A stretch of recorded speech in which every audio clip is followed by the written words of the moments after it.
मिथुन राशि रे रवि रे 11 11 कौन हम ना एकादशे सर्वं फलं दद्याति। आर संक्रांति रे मिथुन राशि भाई बहन मैंने टे कष्ट समय काटी कि ये संक्रांति रे कौन प्रकार किसी असुविधा हम ना प्रश्न उठुन। जो भाई मैंने नुआ व्यवसाय करने चाहते पणा संक्रांति पर आरंभ करूँ पास हे फेल हेनी। जदि बड़ भाई सहित किसी संपर्क खराब थिला कि बड़ भाई चाहून नाला कि बड़ भाई किसी शारीरिक असुस्थता थिला सेटा ये संक्रांति रे क्लियर हम पूरा फाइनाल। सौभाग्य मिल समाज रे सम्मान मिल आपन देखिए मासटा कौन हो मत कहे कमेंट कहे सम्मान मिल सामाजिक प्रतिष्ठा।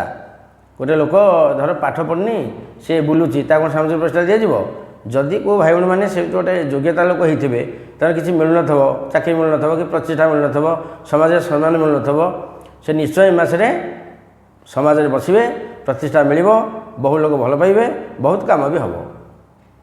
कर्कट राशि दशम रवि आहरी शुभ।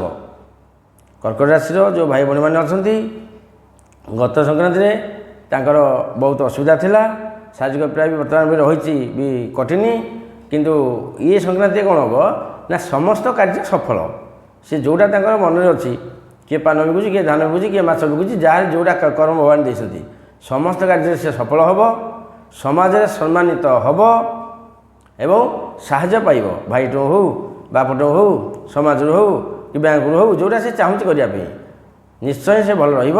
मिथुन कर्कट संक्रांति बहु शुभरे कटिब।